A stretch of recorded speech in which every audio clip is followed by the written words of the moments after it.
Social media మీద ఎవరైనా ఇటువంటి వీడియోస్ పెడితే మేము ఇలాగే కేసు కట్టి చర్య తీసుకుంటాం, చట్టపరమైన చర్య తీసుకుంటాం.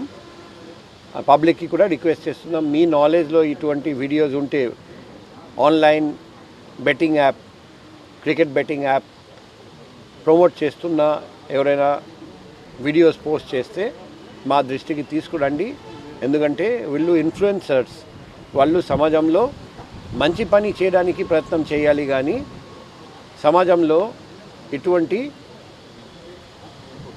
మహమ్మారి లాంటి క్రికెట్ బెట్టింగ్ ప్రోత్సహిస్తే ఎటువంటి పరిస్థితుల్లో సహించేది లేదు.